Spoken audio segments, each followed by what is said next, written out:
Yeah, so Um, Kenny, do you want to start asking the first question? yeah, so I was going to start off by asking, what does food mean to you?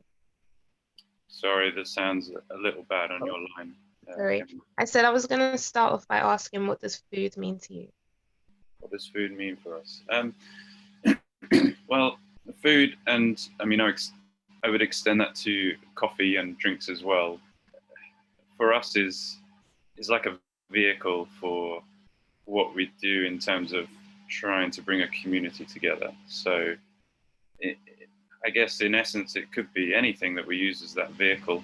Um, because our main goal is to bring people together and give them a meeting place, somewhere to be, people, like-minded people that can get together. And for us, the vehicle just happens to be food, coffee, good drink, and that passion. That the reason we have that vehicle is probably my wife's passion. So Marta, we own the business together, my wife, and so she's had that passion since she was doing a PhD actually at the university.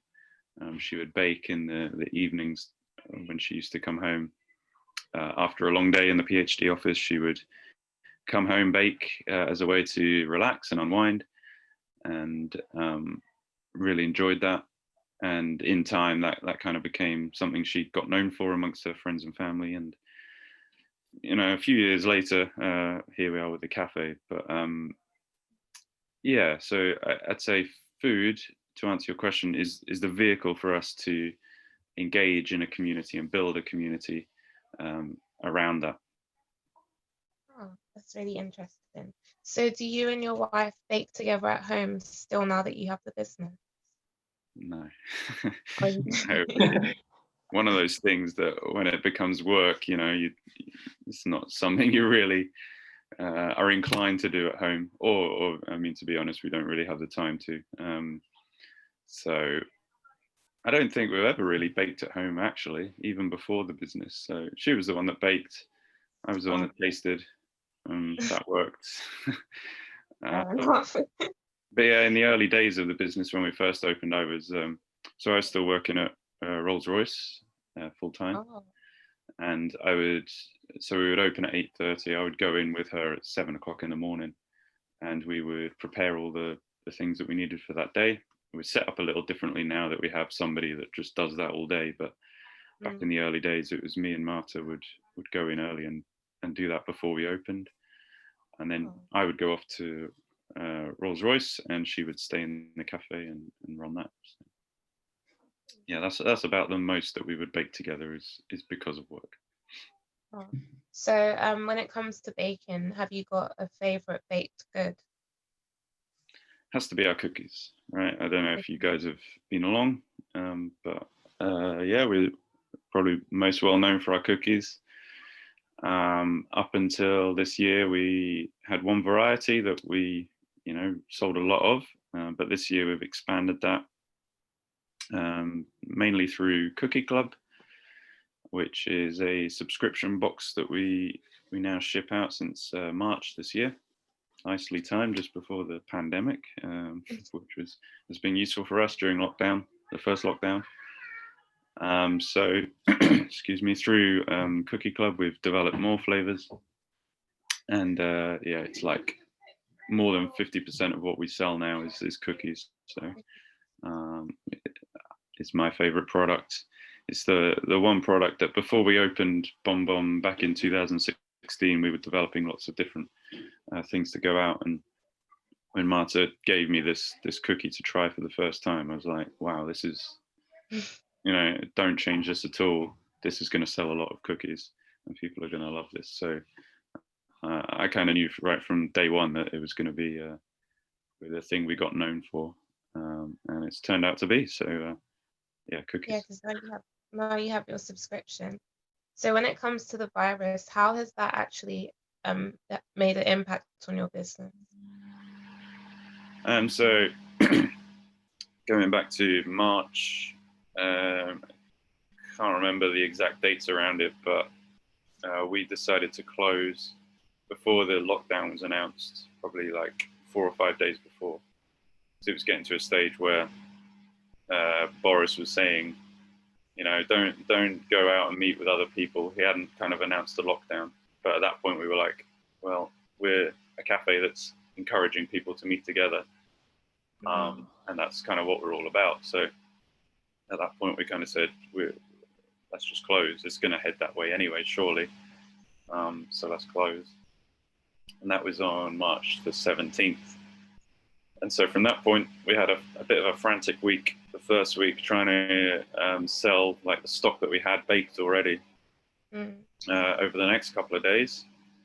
And then people were buying it. We had a web platform that we were able to sell the products on. And that was, again, because of Cookie Club, we had the web platform set up so we could easily put our products onto an online shop that people could pre-order. So that was really useful. And then once we kind of got rid of the stock we had, we were like, should we carry on doing this? People are buying it. And we did it for a few more days. And then I think the actual national lockdown was announced. And at that point, we kind of said, right, we can keep doing this, but this is like really hard work. And, you know, we're not really that comfortable of getting people out of their houses right now, even to come and collect stuff in a safe environment. So we just decided to pause all business activities, probably something like March the 22nd or something like that. And at that point, we put all the staff on furlough, except me and Marta. So we continued. Well, at that point, we kind of took a couple of days out, decided what we were going to do. It seemed clear that the lockdown was going to go on for a little while. So the immediate response after that kind of manic week was let's do some of the things that we've wanted to do for a while and not got a chance to. Just little things, even like we redid the bathroom here at Derwent Drive. And then because it was just us two, we spent a lot of time developing the new Cookie Club flavors as well the following months. So usually we'd have sort of 2 or 3 people working on it, but because it was just myself or Marta, it was usually one or the other, because I was looking after, or she was looking after our child, Luca. He's coming up to 2 years old now, so we didn't have childcare to put him in because of the lockdown. So it was kind of one person working at a time, and therefore, you know, a lot of the time was taken up. Actually, you could work all day, every day, one person, and there was enough to do in terms of developing Cookie Club and doing other bits and pieces. So then we did a couple of months of just doing Cookie Club, and then probably around June time, we started thinking like we're kind of running out of money here. We need to do something else to help us with the rent and business rates and things. So we started looking towards doing a click and collect service at Canal House. And because again, it was just us two, we didn't want to bring anybody else, any other staff back at that point. So we again set it up online, did a pre-order where people would come and collect on a Friday or Saturday. And we did that for about 5 weeks, I think, 5 or 6 weeks. And that was actually really useful because it gave us, me and Marta, an opportunity to be in and amongst the operations and kind of see how a click and collect service or a takeaway only service could work in the cafe. And it focused us on different different ways to do products that we maybe have done in the past, but now we were needing to do them very efficiently, like prepare them very efficiently because there's only 2 of us. So it really focused us to say, what's the quickest way we can make a cup of coffee or put a sandwich together and get it hot for someone to take away. So that again was really useful in that when it came to reopening the cafes proper with some seating, we put the same thought process into our menu. So when we opened proper, we had a bigger menu than we were doing for the click and collect, but it was all around the premise of we need to involve as few staff as possible from a safety point of view, and give them as little to think about as possible. And therefore, we just simplified not only our menu, but the products on our menu to ensure that they were so simple to prepare. It was, didn't need any attention really, and didn't need multiple staff kind of doing different things at the same time. So we've looked back on the virus and its impact and where we are as a business now, and we think we're in a better position now in terms of the product that we sell compared to where we were pre-lockdown. Going through that process and that becoming more efficient and doing things differently. So we always approached going into lockdown, we were like, right, we've got to see this as an opportunity rather than something negative. And so we decided to try out a few different things that we've kind of wanted to try in terms of how we do service, and they've kind of worked really. So we'll probably be carrying on in a similar style in the future. Yeah, that sounds like you really made the most out of the whole lockdown, and it actually helped improve your business in a way. So do you feel as though you're prepared for like this lockdown that we're going into now? Yeah, so I mean, we've started today, isn't it? So all we've had to do really is make it so that people can't sit down. The way we run service is exactly the same in terms of what the staff do and how they serve the food. But the customer just can't go and sit down in the store. They have to take it away. So it's kind of in our mind as well to design the experience that one day we could lock down again. And so we want to be able to quickly change back to the takeaway only method. So that's what we're doing today. I can kind of hear what's going on out there, and there's people coming. So it sounds like we've done okay, and people are supporting us through this lockdown as well. That's good. So how would you describe the members of the community that engage with your business? I'd describe them as varied, really, and that's what we always set out to achieve. Was any community's got to be made up of different people, right?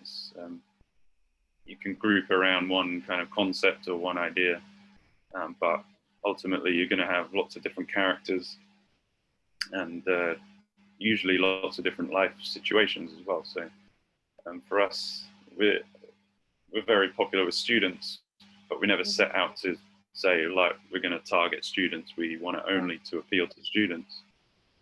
Our aim was to appeal to everyone, make everybody feel comfortable in the environment that we create. Just so happens that students enjoy that, but lots of other types of people in society enjoy that too. So actually, just bear with me 1 second. Okay.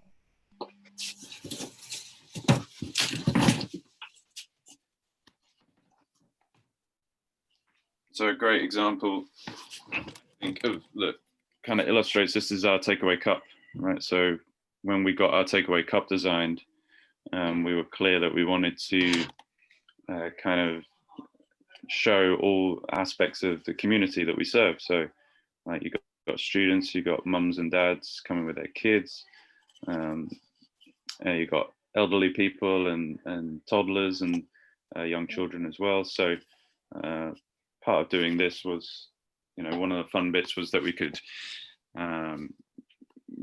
sort of show all aspects of the community that we attract. So we really like our cup design because we think it showcases that quite well. Yeah, definitely. I agree. So moving back to food, what drinks would you say are your favorite? Are you more of a tea person or a coffee person? Personally, coffee all the way. Like we do really good tea as well. It's just, it's never been my thing. And in fact, coffee was never really my thing until I got in the coffee business. So I think it was back in 2013. Me and Marta, this is before Bom Bom, of course, but we did a a pop-up cafe in, do you know Pizza Pizzeria? Yeah, yeah. Yeah, they've just moved into a bigger building opposite Pizza Express, but their original building in Loughborough, when it opened in 2013, and we knew the owner, and we kind of said, "Oh, can we do a pop-up cafe, like breakfast thing in the morning?"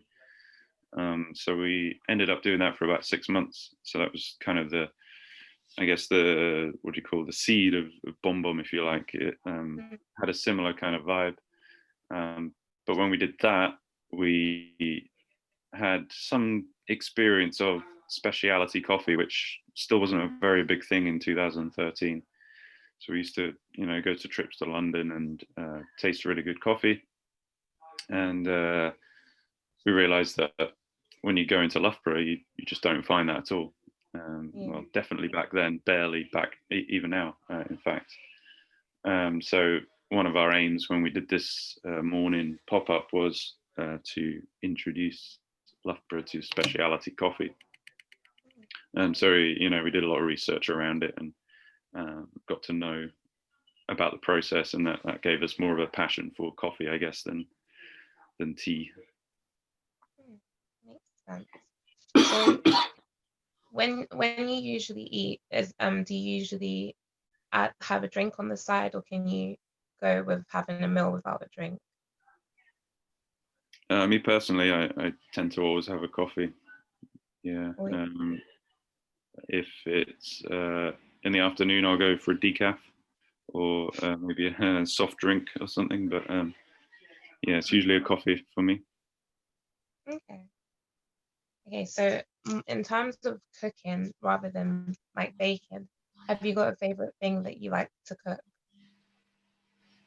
Um, I don't know. Nothing really stands out. We at home, me and Marta, we do a gusto. The kind of pre-packed ingredients that get sent to your door, and Mm, they give you choose a variety of meals. I tend to go towards the ones with lots of cheese involved. So something like lasagna or cheesy bacon pasta bake yeah. ticks all my boxes. Okay. And I have a question for what actually inspired your name, Bom Bom. So Marta's from Brazil. They Oh, speak Portuguese, and bom in Portuguese means good. So bom bom obviously is good good, and yeah. it's a play on that bon bon in French, which means sweet, small sweet. Oh, When we originally formed the company, the idea was that we were going to be a business that specialized in kind of small things that look like bonbons and are quite popular in Brazil, called Brigadeiro. These are like a very Brazilian style of sweet, and we were going to maybe try and do a business around that. Um, so we came up with the name Bom Bom, and well, very quickly we kind of turned our attention to cakes and then mm, to cafes. So the name seemed good. We stuck with it. fair enough. Would you say that Brazilian or French cuisine has influenced your menu at all? I think in the early days it was Brazilian influence. We probably don't do much of what we used to do. I'm talking back in the pop-up rather than even when Bom Bom opened in 2016. By the time we got to 2016 and we opened the first store here at Derwent Drive, we were focusing on probably things not inspired by either, to be honest. Cookies and brownies and muffins, more American, if anything.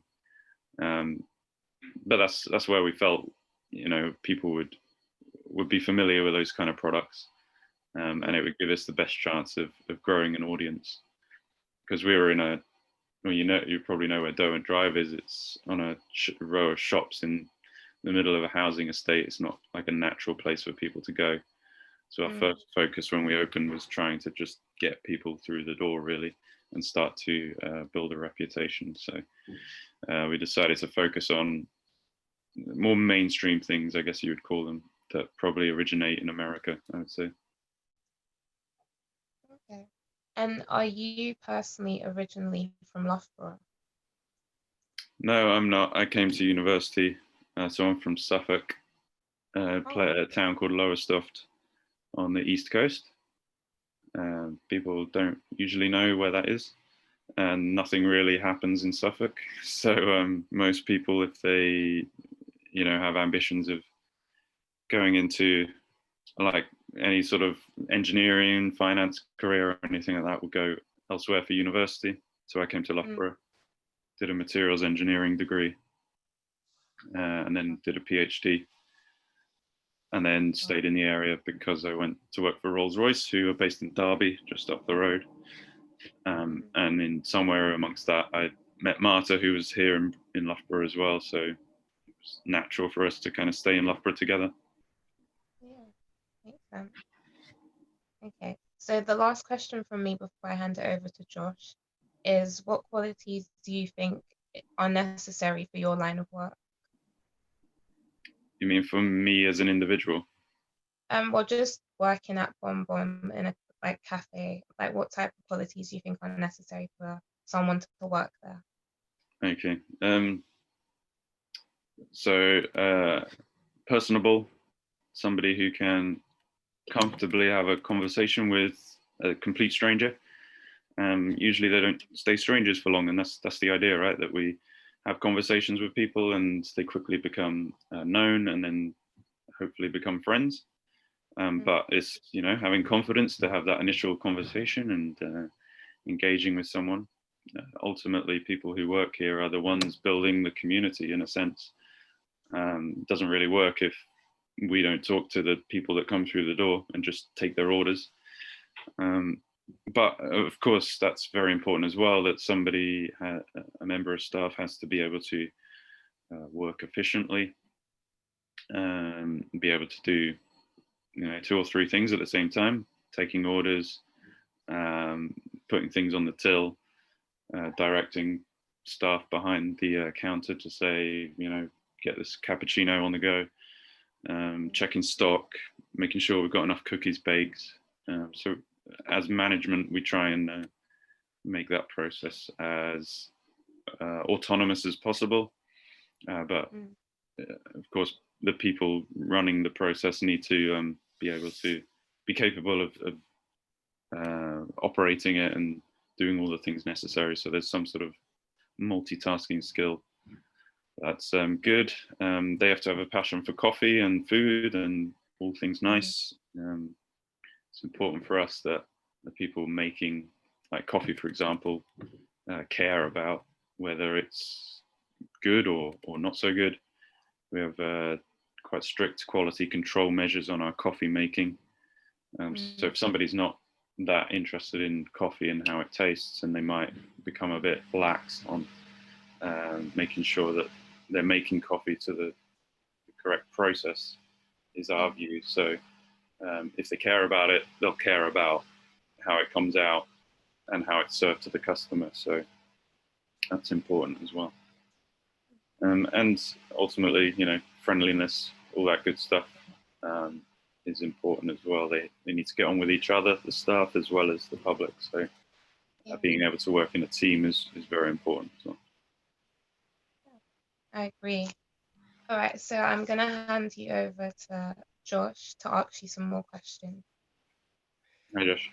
Hi. Yeah, so a lot of the questions I had, Kemi already politely questioned you, and you gave us some great answers for. So I'll do half of what I had planned. So before you were saying you were working at Rolls-Royce, what was the jump like working from there to starting Bon Bon? So I guess it wasn't probably as big as it sounds, because I've always been involved in Bon Bon from the start. It just transitioned from what was initially me doing stuff in the evenings after work, and eventually coming to the point where we said that I've not got enough hours in the day. I do I do that stint in the morning where I'm doing 7 till 8:30, helping out with the baking. Going off doing 8:30 till 5:30 at Rolls-Royce, coming home doing another few hours of admin, answering emails, design work, whatever. And there was a point at which we just said, look, we need to do something about this. And we kind of put our confidence in Bom Bom and said, we think the business is going to go in the right direction. So the initial step was to leave the job at Rolls-Royce, but get a part-time job at the university. So in the materials department that I did my degree and my PhD in. I had some contacts there that were willing to give me some part-time work, just helping out with some consultancy kind of stuff there. And they were great. They were really flexible around whether I needed to be at the cafe or not. It was just a case of, if you get these things done, we don't care how you do it, just get them done. So I kind of went part-time first. So that was a smaller step. And then after about 9 months of doing that, the demand from Bom Bom was getting greater as time went on. So eventually it was a case of saying that I can't really do this anymore either. And during that process, the confidence we had that Bom Bom would be able to sustain me and Marta financially grew. So it made it easier. And so, yeah, after about 9 months of doing that, I decided that I would go full time on Bom Bom. And yeah, that happened. And a few months after that, we got a manager in, and that took even less, it took the burden off even more. So it was more of a gradual step down kind of thing, from going from full-time engineer to full-time, don't know what I call myself now, but business owner. Full-time person in charge. Yeah. So working at Bom Bom, it's a very hospitality industry. What would you say your favorite part of the hospitality industry is so far? So for me personally, I spoke about all those things that are good for Bom Bom staff to have, like being able to have nice conversations and sociability and all that. That comes really hard to me. I'm not very good at that. That's why I get other people to do it. So for me, I like to be in the background a bit more. I do the behind the scenes stuff, but where I get my satisfaction, if you like, is, well, I'm not as well known as Marta in terms of the face of Bom Bom. So I'm able to kind of sit in the cafe. Nobody knows who I am. And I hear people around me going, oh, this is really good. Oh, I love this. Oh, this is great. I can't believe they've been able to do this. And that's really amazing to hear that, you're the one that created this in a way. And people love it. And I don't hear many bad words about Us Spoke. I get a few, well, not many emails, but 1 or 2 emails a year, just kind of complaining, but you're bound to get that. But on the whole, people are really positive about us.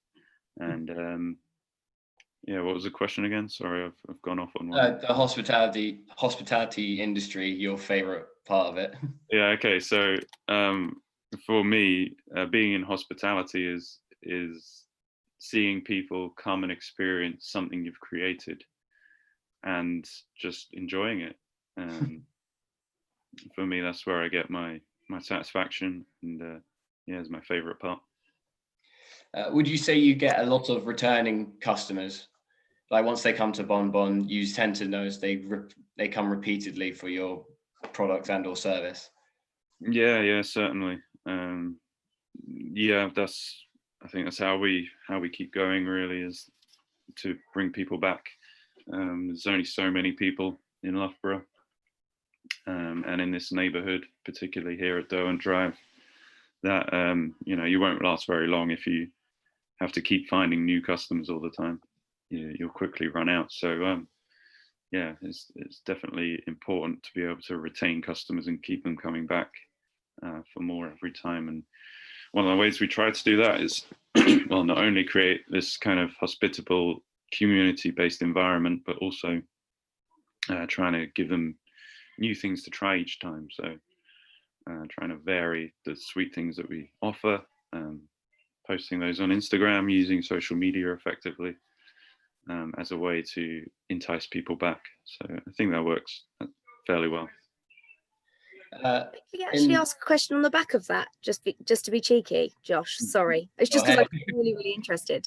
But so I come from a pub background, so I work as a barmaid. So I feel like the way you engage with customers is quite similar. So obviously, when I'm talking about where I work, I talk about the regulars quite a lot, and I describe some of the regulars and the people we have in.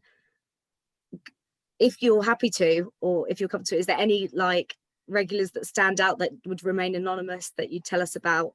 Or I don't know, is there anyone of interest that you would like to elaborate on? Sure, yeah. I mean, there are so many. Where to?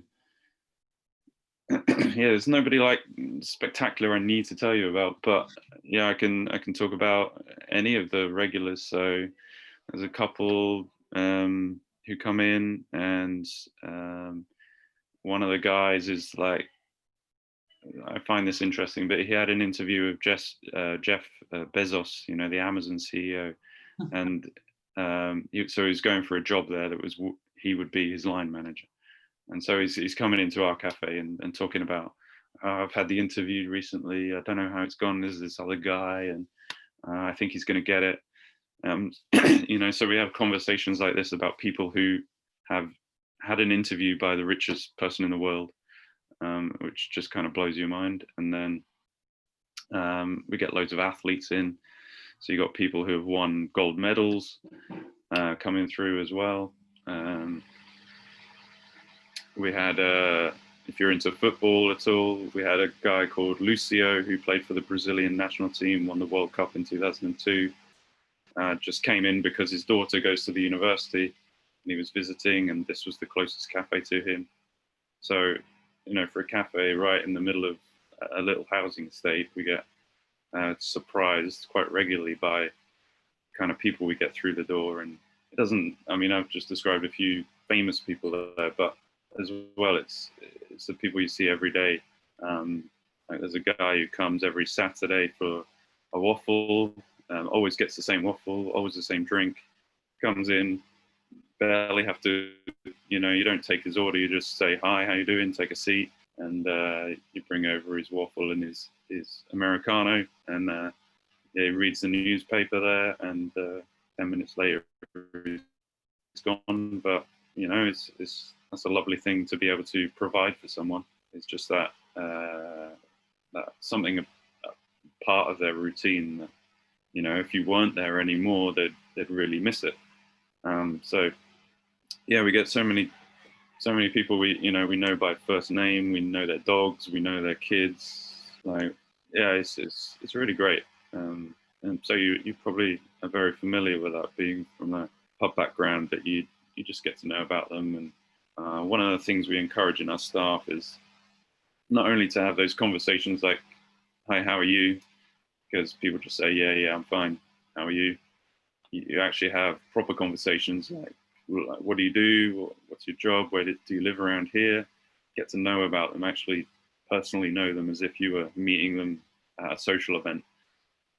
So that the next time they come, you say, oh, how was the interview with Jeff Bezos? And you know, this kind of thing. And that's how you build friendships, and more widely, how you build a community of people, I think. Absolutely. It's one of my favorite parts of my job. Sorry to sweep in, Josh. I was just genuinely curious. What would you say is a few of the factors that make Bom Bom stand out against the other cafes that are in Loughborough? Do you think we stand out? Of course we stand out. I'm going to ask you the same question. So if we stand out, I would say the reasons are that we have this kind of this positive atmosphere that people really want to be a part of. I love this this kind of snippet, this phrase of people want to be part of something. Like individuals don't really know what that is necessarily, but like coming to Bom Bom, I think people feel part of something. Part of, could be community, could be the atmosphere, could be, you know, being in that what's the word I'm looking for? I don't like to call us a trend or a fad, but just, you know, being involved in something that's popular just for a moment, and feeling valued in that environment. So I think that's one key thing. And then that's for me, that has to be backed up by actually going and enjoying the products that that place sells. So if we were doing all those things to do with community and a good atmosphere, but you know, our cookies sucked, then nobody would really bother to come. So it has to be that as well, that we do the really good coffee, the good cookies, and the other food that we do as well. So quality of food and drink paired with the atmosphere that we try to create, I would say makes us stand out. What do you think makes us stand out? I mean, it's got to be definitely the community you have around it. It's a place where students or locals can go and just have a sit down. It's a warm, welcoming environment. The cookies are nice. That's also a good thing. So it's always a nice sweet treats you can have in there. Good, we agree then. What would you say were your favorite foods growing up? And to piggyback off that one, you said you have a 2-year-old son. Do you try and get him to have the same types of foods you liked growing up, or does he just want his own thing? So growing up, I guess I feel like I wasn't given much variety as a child. Like I didn't have too many food experiences.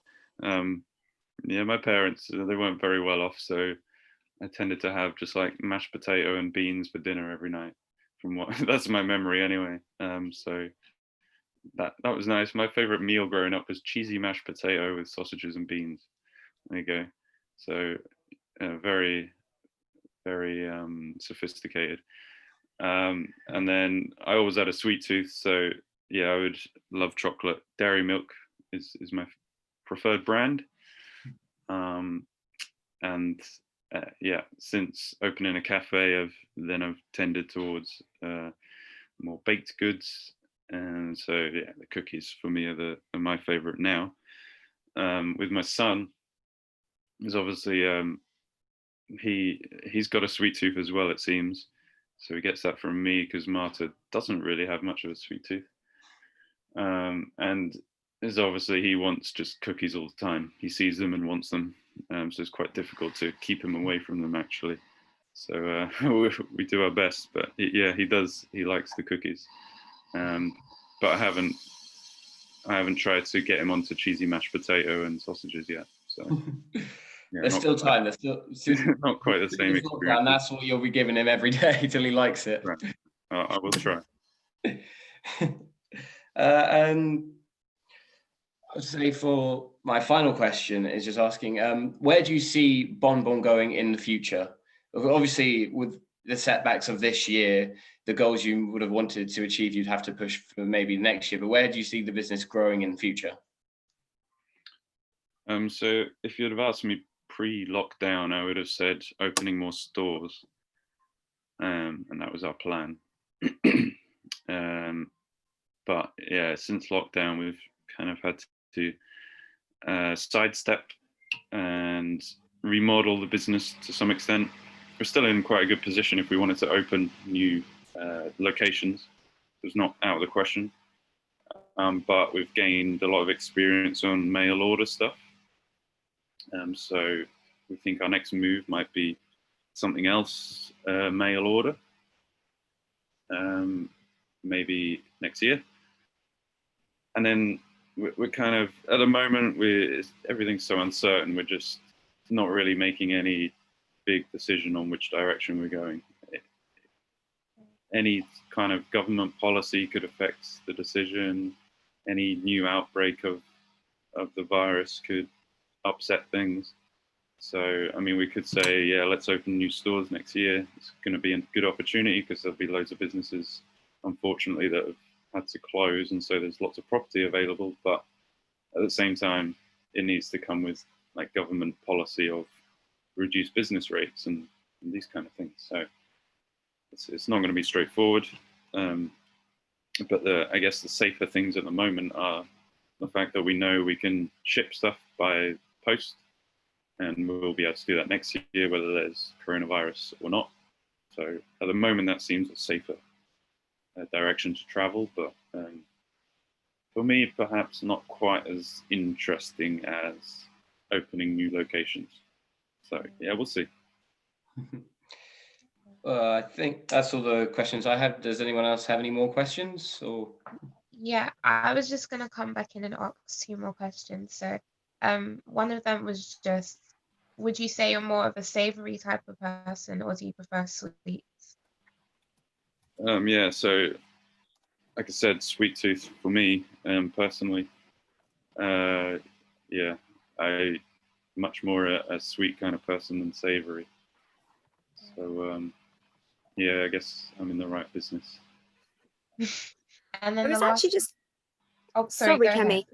No, sorry, Sorry. continue. I thought, sorry. Oh, I was just gonna ask, do you feel as though there's a big like support network between the different local businesses in Loughborough? Not really, no. Like, we are in touch with a few businesses that we kind of consider friends. But that's, people are left to get on with it. There's no higher body kind of putting a network together and enabling that. It's really, from what I can see, it's down to individual businesses to get together and create their own community. So there's a guy in Loughborough that is owns a business and has been trying to do that. So yeah, but that's on his own accord, really, not really encouraged by any sort of government incentive, or that's just somebody wanting to bring a community of businesses together. So for us, we have called upon this guy actually to help us with something during lockdown, and now it's led to something else that we're going to try out with him next year. So that's been good. But like in the 4 or 5 years that we've been open, there hasn't really been anything that's been pushing that. It's really been each to their own. So yeah. That sounds exciting, with like something you're going to try next year. And who knows, because of this second lockdown, businesses might try and come together again. Yeah, there's definitely more of a sense of businesses coming together more so because of the lockdown. We've had our own instance of that, but I also see pairs of other businesses getting together and helping each other out. So yeah, in some ways that's been one positive out of this, that I'm sure those relationships will last into the future. Okay. So you can take it away and ask the question that you had. Apologies, Kemi. I was just going to ask, so from going into Bom Bom myself, there's a kind of art board, community art board. Am I right? Are we talking about Canal House here? No, Derwent Drive, is it? Derwent Drive, okay. I could have sworn when I walked in on the left there was like crafts and you could like swap. Maybe not. Am I going mad? Do you mean like the little crochet things? Yeah. Yeah, okay, that's Canal House. Oh, sorry. No, it's okay. So that is, yeah, there's one of our customers. So here's a nice story. One of our customers who is a regular for many years, has her own crochet business now. So she produces these little crochet coasters, or I don't know what you'd call them, hangers. And she came up with a project that she wanted to just, brighten people's day. And so she gave us all of these things for free, and they don't cost anything to anybody, but you can take them, and they're designed that you take them to give to someone. So it's kind of just, passing a nice positive message to uplift different people that may be needing it right now. And so that's something that she's done herself. She does it in other places as well, but as she was a customer of Bom Bom and we kind of know her quite well, she was very welcome to do a little display at Canal House, and there it is. Yeah, it was really sweet. Yeah. And one more question I had, and I promise I know we've thrown around that phrase a couple times now, is if you were to highlight one thing about your industry to the government to inform COVID-19 regulations, what would it be? Which is a big question, so don't feel like you need to answer right away. A good question.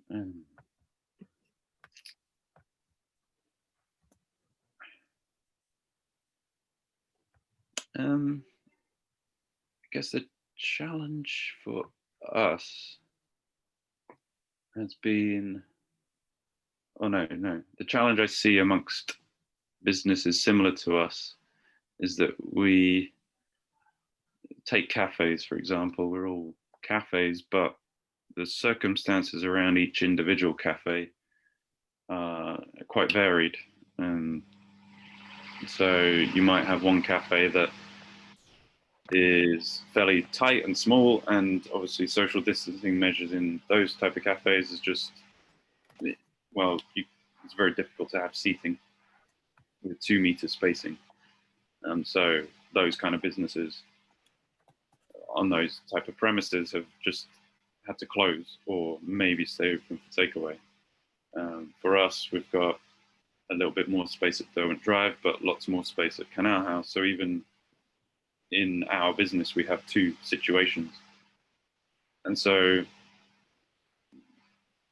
the kind of grants and things that the government have given have been great, and we're really appreciative of the support we've had actually from this government in terms of how they've helped us through coronavirus. But and I know it's a difficult job, but if they could do more to appreciate the different circumstances that different businesses doing the same kind of thing are going through, like to somehow distinguish between the cafe that can't do seating and the one that can, then that would be useful. But I kind of appreciate that there are just so many different scenarios that it would be probably so time consuming to be able to go in and assess a certain business, and that kind of system gets vulnerable to exploitation as well if people are misleading about that. So I think the government's got a really difficult job in trying to support so many varied businesses in general. So you've got not only cafes that have different scenarios and circumstances, but every single type of business that exists, and to support all those in a fair way is just so difficult. And somebody's going to always feel hard done by. But I guess that the best thing they could do is try and come up with some better ways to distinguish between those businesses. But at the same time, appreciating they've kind of got an impossible job in that somebody's always going to be feeling left out or disadvantaged by it. So I don't envy the position they're in. No. I've got my sympathy. Not at all. I think that is all from us. You've been absolutely brilliant. Thank you so much for answering all our questions, being so open. It's a pleasure. It's been fabulous. And please get in touch with us if you want anything posted, anything sharing. I know Bom Bom's very active on social media anyway, but if you could do with a push, you know where we are. Cool. Thank you very much. It was lovely meeting you. Thank you very much. No, pleasure. Yeah, happy to help, and I hope you guys, got something out of it, and helped you with your project. So much. We're going to struggle to choose which bits to include. Remember to put the filter on. Okay. Fabulous. Thank you so much. It's okay. Thanks, guys. All the best. Bye. Bye. Thank you.